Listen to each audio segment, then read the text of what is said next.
पास आती है और उनसे पूछने लगती है, हे प्रभु, पहले आपने मुझे तुलसी को जल देने का और तुलसी के पास दीपक जलाने का महात्म्य सुनाया था, किंतु हे प्रभु, आज मैं आपके पास यह जानने के उद्देश्य से आई हूँ कि तुलसी को जल चढ़ाने के नियम क्या है, कौन सी स्त्री तुलसी को जल चढ़ा सकती है और कौन सी स्त्री तुलसी को जल नहीं चढ़ा सकती। इस विषय में मुझे ज्ञान दीजिए।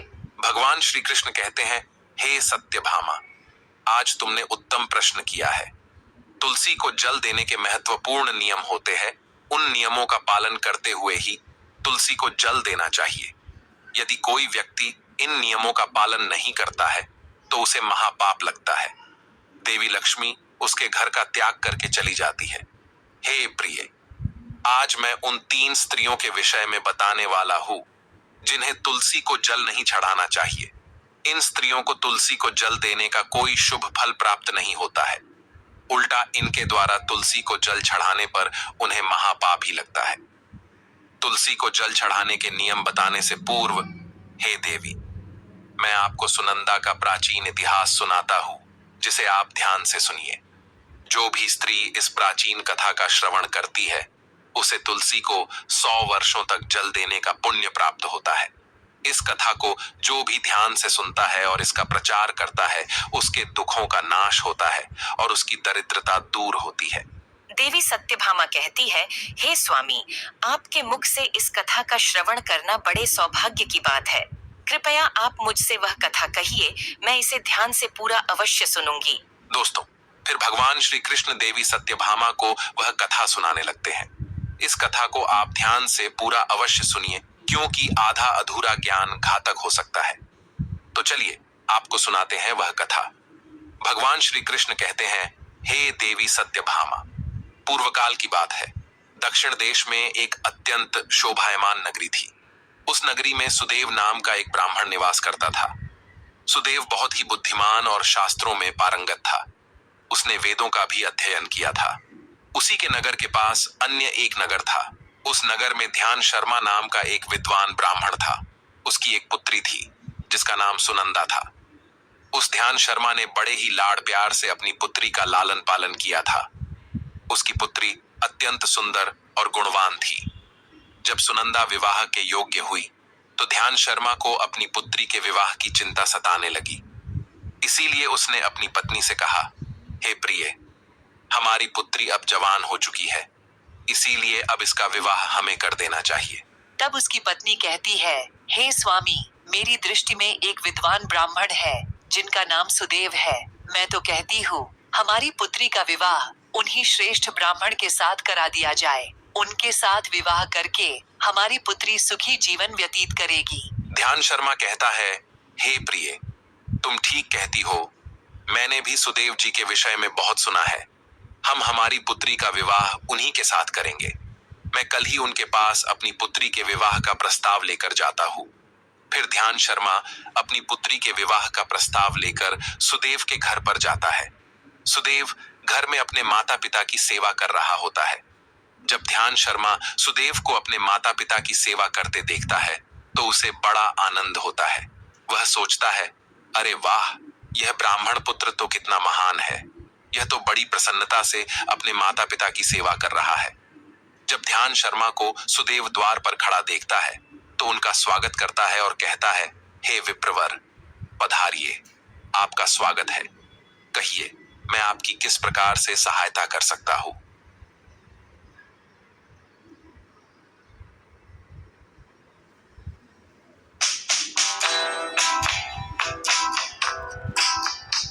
IGP, flowers, cakes, gifts app. कहिए, मैं आपकी किस प्रकार से सहायता कर सकता हूँ। सुदेव का अतिथि सत्कार देखकर ध्यान शर्मा बहुत प्रसन्न हो जाता है। वह देखता है कि सुदेव का घर अत्यंत पवित्र और शुद्ध होता है। उसके घर के सामने तुलसी का पौधा होता है और घर के अंदर भगवान विष्णु की प्रतिमा रखी हुई होती है। इससे ध्यान शर्मा को विश्वास हो जाता है कि सुदेव ही उसकी पुत्री के लिए सर्वोत्तम वर है। फिर ध्यान शर्मा सुदेव से कहता है, हे विप्रवर, आज मैं आपके पास मेरी पुत्री के साथ आपके विवाह का प्रस्ताव लेकर आया हूँ। मेरी पुत्री के लिए आपके समान श्रेष्ठ वर कहीं और नहीं मिल सकता। सुदेव के माता पिता भी यह बात सुनकर प्रसन्न हो जाते हैं और सुदेव को विवाह के लिए मना लेते हैं। फिर सुदेव भी विवाह के लिए तैयार हो जाता है। विवाह का मुहूर्त तय किया जाता है और एक पवित्र स्थान पर सुदेव और सुनंदा का विवाह संपन्न किया जाता है। सुनंदा के सुंदर और मनमोहक रूप को देखकर सुदेव बहुत प्रसन्न होता है। सुनंदा अत्यंत गुणवान और चरित्रवान स्त्री थी। विवाह के बाद जब सुनंदा सुदेव के घर पर जाती है तो वह अपने पति और सास ससुर की बड़ी सेवा करती है। अपनी मधुर वाणी और कार्यों से वह सभी के मन को जीत लेती है। सुनंदा के ससुराल वाले भी उसके कार्य से बहुत संतुष्ट रहते हैं। सुनंदा नित्य अपने पति से पहले जागकर घर का आंगन साफ करती थी, फिर घर के अंदर साफ सफाई करके स्नान किया करती थी। स्नान करके वह नित्य तुलसी को जल देती थी और फिर पूजा घर में जाकर भगवान विष्णु और मां लक्ष्मी की पूजा किया करती थी। फिर भोजन बनाकर उसमें तुलसी पत्र डालकर भगवान विष्णु को भोग लगाया करती। उसके बाद वह अपने पति को भोजन कराकर फिर खुद भोजन किया करती थी। रात को वह पति के चरण दबाकर उसके सो जाने के बाद सो जाया करती थी। सुनंदा के अंदर एक पतिव्रता नारी के सभी लक्षण थे और वह अपने पति को ही परमेश्वर मानकर उनकी सेवा करती थी। सुनंदा ने कभी अपने पति के अलावा अन्य पुरुष के विषय में विचार नहीं किया। वह सत्य धर्म का पालन करने वाली और धर्म कार्य करने वाली पवित्र स्त्री थी। उसने कभी कोई अशुभ कार्य नहीं किया। सुनंदा के ऐसे सात्विक और सरल स्वभाव को देखकर मां लक्ष्मी भी उस पर मेहरबान थी। मां लक्ष्मी स्वयं चलकर उसके घर में आकर निवास करने लगी, जिससे सुनंदा के जीवन में सुख समृद्धि और भी अधिक बढ़ गई। भगवान श्री कृष्ण कहते हैं, हे देवी सत्यभामा, देवी लक्ष्मी उन्हीं स्त्रियों पर अपनी कृपा दृष्टि बनाए रखती है जो पतिव्रता होती है और जो सत्य धर्म का पालन करती है। सुनंदा के अंदर वे सभी लक्षण थे जो एक श्रेष्ठ पतिव्रता नारी के अंदर होने चाहिए।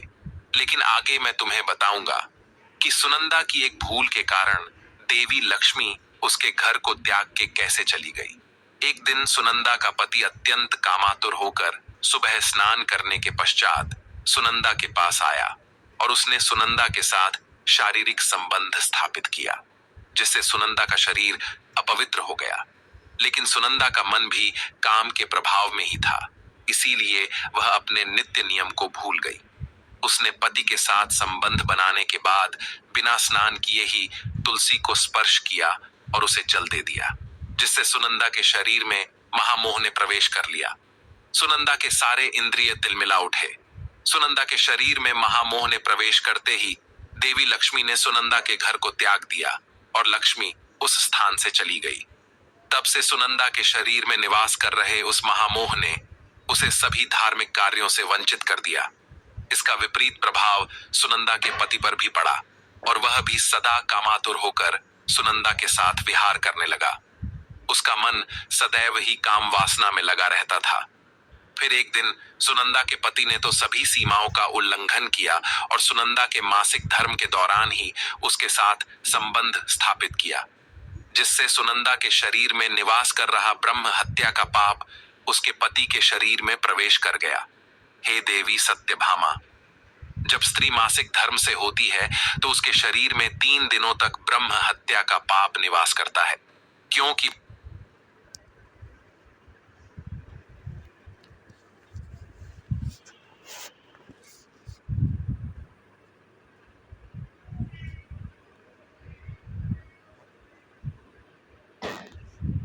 ब्रह्मदेव ने इंद्र के शरीर से ब्रह्म हत्या का पाप निकालकर वृक्ष, जल, अग्नि और अप्सराओं को ग्रहण करने के लिए कहा था। उसी समय से स्त्रियों के शरीर में मासिक धर्म के दौरान ब्रह्म हत्या का पाप निवास करता है और जो भी पुरुष मासिक धर्म के दौरान स्त्री को स्पर्श करता है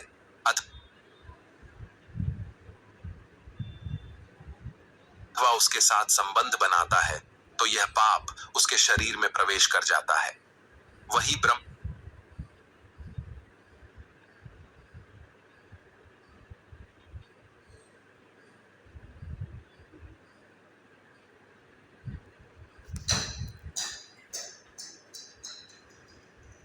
भ्रूण हत्या का पाप सुनंदा के पति के शरीर के अंदर प्रवेश कर गया और वह जमीन पर गिर पड़ा।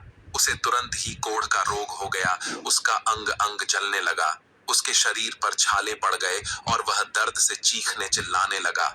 हाय, ये मुझसे क्या अपराध हो गया, मेरे द्वारा भयंकर पाप हो गया है। मैंने सब कुछ जानते हुए भी महापाप किया है, अब मेरी रक्षा कौन करेगा। सुनंदा की सास तुरंत उस स्थान पर आ गई तो उसने देखा कि उसका पुत्र कोढ़ के रोग से ग्रसित होकर जमीन पर पड़ा है। वह क्रोध में आकर सुनंदा से कहने लगी, अरे उल्टा, अरे पापिनी, तूने ये क्या कर डाला? अपने ही पति का धर्म भ्रष्ट कर डाला। अपने पति की ऐसी हालत देखकर सुनंदा बहुत घबरा गई और जोर जोर से रोने लगी। हे सासू माँ, मुझे क्षमा करो, मुझसे बहुत बड़ा अपराध हो गया है। काम के वशीभूत होकर मेरे द्वारा यह अपराध हो गया है। सुनंदा की सास ने कहा, हे पापिनी, तू इस घर से अभी चली जा। तुझ जैसी कुलटा स्त्री को इस घर में नहीं रहना चाहिए। तूने मेरे बेटे के जीवन को नरक बना दिया। सुनंदा कहती है, हे सासू माँ, मैं कहाँ जाऊँ? मेरे पति के अलावा मेरा कोई नहीं है। मैं उन्हें छोड़कर जीवित नहीं रह सकती। सुनंदा की सास कहती है, तू कहीं भी जाकर मर जा, लेकिन अब तू इस घर में निवास नहीं कर सकती। इतना कहकर सुनंदा की सास ने उसे धक्के मारकर घर से निकाल दिया। फिर सुनंदा दुखी होकर घर से निकल गई। उसे अपनी भूल पर बड़ा पछतावा होने लगा। उसे कुछ भी समझ में नहीं आ रहा था कि वह क्या करे। सुनंदा चलते चलते एक वन में जाती है। उसी वन में एक साधु का आश्रम होता है। तब वह उस आश्रम पर सहायता मांगने के लिए जाती है तो वहां पर कोई नहीं होता है। सुनंदा उसी आश्रम पर जाकर बैठ जाती है और अपने दोष के विषय में सोचते हुए दुखी होने लगती है। फिर कुछ समय बाद एक ऋषि उस आश्रम पर आते हैं जिनका वह आश्रम होता है। जब वे ऋषि एक स्त्री को अपने आश्रम पर दुखी बैठा हुआ देखते हैं तो आश्चर्यचकित हो जाते हैं और पास जाकर उस स्त्री से पूछने लगते हैं, हे कल्याणी, तुम कौन हो और किस कारण से इस स्थान पर अकेले बैठी हो? तुम्हारे दुख का क्या कारण है? तब वह स्त्री कहती है, हे मुनिवर, मेरा नाम सुनंदा है। मेरे द्वारा घोर पाप हो गया था। उसी कारण से मैं अपने परिवार से बिछड़कर इस स्थान पर आई हूँ। वह ऋषि कहते हैं, हे देवी, ये क्या कह रही हो तुम? तुमने कौन सा पाप किया है? मुझे विस्तार से बताओ। मैं तुम्हारी कोई सहायता कर सकूं तो प्रयत्न अवश्य करूंगा। सुनंदा कहती है, हे मुनिवर, मेरे द्वारा घोर पाप हो गया है। मासिक धर्म के दौरान मैंने पति के साथ संबंध बनाया। इसी कारण से मेरे पति कोढ़ रोग से ग्रस्त हो गए और दुख भोग रहे हैं। फिर ऋषि कहते हैं, बेटी, तुम चिंता मत करो। तुम्हारे द्वारा जो पाप हुआ है उसका प्रायश्चित करो। तुम्हें पाप से मुक्ति मिल जाएगी। तुम इस आश्रम में बैठकर भगवान विष्णु की पूजा करो, तुलसी को नित्य जल दो और गौ माता की सेवा करो। तुम्हारा पति जल्दी ही ठीक हो जाएगा। फिर वह सुनंदा वहीं पर उस आश्रम में रहकर भगवान विष्णु की नित्य पूजा करने लगती है। रोज स्नान करके वह ब्रह्मचर्य का पालन करते हुए तुलसी को जल चढ़ाती है और तुलसी के पत्र डालकर भगवान विष्णु को भोग लगाती है। फिर गायों को चारा डालती है, उनकी सेवा करती है। दिन भर वही भगवान विष्णु की मूर्ति के आगे बैठकर भगवान विष्णु की भक्ति करने लगती है। इस प्रकार से 1 वर्ष बीत जाता है। भगवान विष्णु सुनंदा की दृढ़ निष्ठा और भक्ति से अत्यंत प्रसन्न हो जाते हैं और सुनंदा को साक्षात दर्शन देते हैं। भगवान विष्णु को साक्षात अपने सामने खड़ा देखकर सुनंदा उन्हें बारंबार प्रणाम करने लगती है। तब भगवान विष्णु सुनंदा से कहते हैं, हे पुत्री, तुमने बड़ी ही श्रद्धा से और भक्ति भाव से मेरी आराधना की है, इसीलिए अब मैं तुम पर प्रसन्न हूँ। कहो, तुम्हारी क्या कामना है?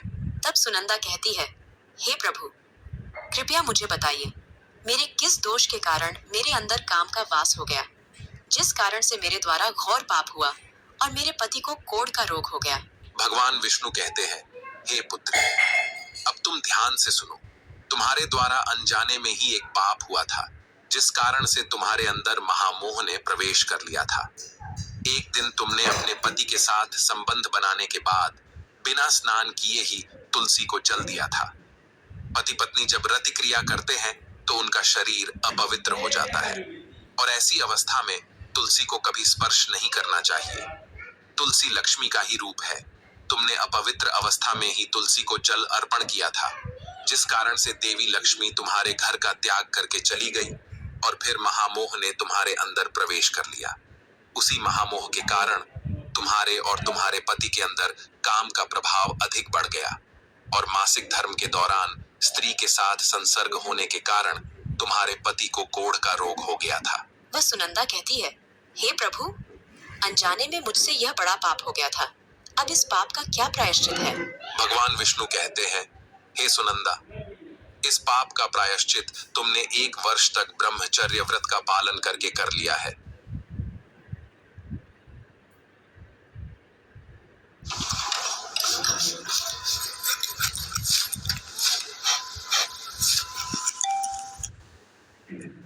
इसीलिए अब तुम पाप से मुक्त हो।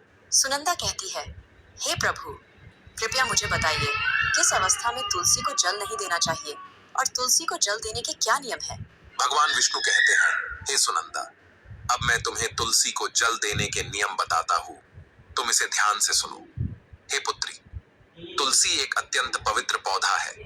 यह मुझे सबसे अधिक प्रिय है, इसीलिए इसकी सात्विकता बनी रहनी चाहिए। इस पौधे को कभी अपवित्र अवस्था में स्पर्श नहीं करना चाहिए। जो स्त्री मासिक धर्म से हो, उस स्त्री को इस पौधे को कभी स्पर्श नहीं करना चाहिए। मासिक धर्म के दौरान स्त्री के शरीर में ब्रह्म हत्या का पाप होता है।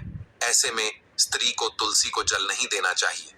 किसी भी स्त्री और पुरुष को संबंध बनाने के बाद तुलसी के पौधे को स्पर्श नहीं करना चाहिए और ना ही इसे जल देना चाहिए। संबंध बनाने पर स्त्री और पुरुष का शरीर अपवित्र हो जाता है। ऐसी अवस्था में तुलसी के पौधे को स्पर्श करने पर दोष लगता है। देवी लक्ष्मी ऐसे स्थान से चली जाती है। हे पुत्री, जो स्त्री अपने पति का त्याग करके चली गई हो, जो विवाह के पश्चात अपने पति को छोड़कर अन्य पुरुष के साथ निवास कर रही हो, ऐसी स्त्री को भी तुलसी को जल नहीं चढ़ाना चाहिए। तुलसी की पूजा करने का अधिकार केवल पतिव्रता स्त्रियों को ही है। जो स्त्री असती होती है, उसे तुलसी को जल नहीं चढ़ाना चाहिए। हे सुनंदा, अब मैंने तुम्हें तुलसी को जल देने के संबंध में महत्वपूर्ण नियम बताए हैं। तुम इसे ध्यान में रखो। तब सुनंदा कहती है, हे प्रभु, मेरे पति कोढ़ के रोग से पीड़ित है। कृपा करके मेरे पति को रोग से मुक्त कीजिए। तब भगवान विष्णु कहते हैं, हे सुनंदा, तुमने इस तुलसी के वृक्ष की 1 वर्ष तक पूजा की है। यह अत्यंत पवित्र पौधा है। अब तुम इसके पत्ते ले जाकर अपने पति को खिला दो। वह रोग और पापों से मुक्त हो जाएगा। इतना कहकर भगवान विष्णु अंतर्ध्यान हो जाते हैं। यह सुनकर सुनंदा बहुत प्रसन्न हो जाती है और भगवान विष्णु को बारंबार प्रणाम करके धन्यवाद देती है। फिर सुनंदा उस तुलसी के पौधे के कुछ पत्ते तोड़कर घर पर जाती है और अपने कोढ़ी पति को खिला देती है। तुलसी के पत्ते खाते ही उसका पति एकदम से स्वस्थ हो जाता है और सुनंदा को गले से लगा लेता है। सुनंदा की सास भी जब यह चमत्कार देखती है तो बड़ी प्रसन्न हो जाती है और फिर वे सभी प्रसन्नता से रहने लगते हैं। भगवान श्री कृष्ण कहते हैं, हे सत्यभामा, इसीलिए इन अवस्थाओं में स्त्रियों को तुलसी को जल नहीं चढ़ाना चाहिए और ना ही तुलसी को स्पर्श करना चाहिए, अन्यथा इसके अशुभ परिणाम भोगने पड़ते हैं, जैसा सुनंदा के साथ हुआ था। दोस्तों, अब जानते हैं तुलसी के पौधे से जुड़े महत्वपूर्ण नियम। शास्त्रों के अनुसार सोमवार, बुधवार और रविवार का दिन तुलसी का पौधा लगाने के लिए बहुत शुभ होता है, लेकिन ग्रहण काल में अर्थात सूर्य ग्रहण, चंद्र ग्रहण आदि दिनों में तुलसी का पौधा कभी नहीं लगाना चाहिए। तुलसी के पौधे को मिट्टी के गमले में लगाना श्रेष्ठ होता है। घर के मुख्य द्वार के सामने एक सुंदर गमले में तुलसी का पौधा लगाना चाहिए। तुलसी के गमले को हमेशा जमीन पर अथवा किसी ऊंची जगह पर रखना चाहिए, लेकिन इसे कभी लटका कर नहीं रखना चाहिए। तुलसी के पौधे में अच्छी मिट्टी का प्रयोग करना चाहिए। अशुभ स्थानों की मिट्टी कभी तुलसी के गमले में नहीं डालनी चाहिए, जैसे शमशान, नाली या शौच वाले स्थानों की मिट्टी का प्रयोग तुलसी के गमले में कभी ना करें। जिस तुलसी के पौधे की रोज पूजा करते हैं, उसे कभी जमीन के अंदर नहीं लगाना चाहिए। जमीन में लगाने से तुलसी का पौधा अपवित्र हो जाता है और साथ ही इसका आकार भी बहुत बड़ा हो जाता है, जिससे इसकी पूजा करने में परेशानी होने लगती है और लोग इसकी टहनियां तोड़ने लगते हैं। इसके अलावा ध्यान न देने पर पशु इसे नुकसान पहुंचा सकते हैं। तुलसी का पौधा लगाने के लिए उत्तर, उत्तर पूर्व तथा पूर्व दिशा ही सर्वश्रेष्ठ मानी गई है। इसमें उत्तर पूर्व दिशा अत्यंत शुभ होती है। इस दिशा में तुलसी का पौधा लगाने से घर का वातावरण सकारात्मक बनता है और शुभ परिणाम प्राप्त होते हैं। अगर तुलसी का पौधा आंगन में लगाया जाता है तो ये बहुत शुभ होता है। तुलसी का पौधा कभी भी दक्षिण पूर्व की दिशा में कभी नहीं लगाना चाहिए। ये आग्नेय दिशा है। इस दिशा में तुलसी का पौधा रखने से जल्दी सूखने लगता है। तुलसी के पौधे को कभी भी अंधकार में नहीं रखना चाहिए। शाम के समय इसके पास दीपक जलाना चाहिए। इसके अलावा तुलसी के पौधे को चुनरी जरूर बांध देना। चुनरी के बिना तुलसी का पौधा अधूरा माना जाता है। तुलसी के पौधे में हरे रंग की चूड़ी, लाल अथवा सफेद धागा जरूर बांध देना, लेकिन तुलसी को कभी सुना नहीं रखना चाहिए। तुलसी के पत्ते तोड़ते समय ध्यान में रखे, चाकू आदि धारदार चीजों का प्रयोग करके तुलसी पत्ते ना तोड़े। तुलसी के पत्ते उंगलियों से ही तोड़ने चाहिए। तुलसी के पौधे की कभी टहनी नहीं तोड़नी चाहिए। थोड़ा अधिक समय लग सकता है, लेकिन तुलसी का एक एक पत्ता ही तोड़ना चाहिए। जितने आवश्यक हो उतने ही पत्ते लेने चाहिए। पत्ते तोड़ते समय नाखूनों का भी प्रयोग नहीं करना चाहिए। इससे स्त्री का सौभाग्य नष्ट होता है और दुर्भाग्य आता है। एकादशी के दिन तुलसी के पत्ते कभी नहीं तोड़ने चाहिए। एकादशी के एक दिन पहले ही तुलसी के पत्ते तोड़कर रखने चाहिए।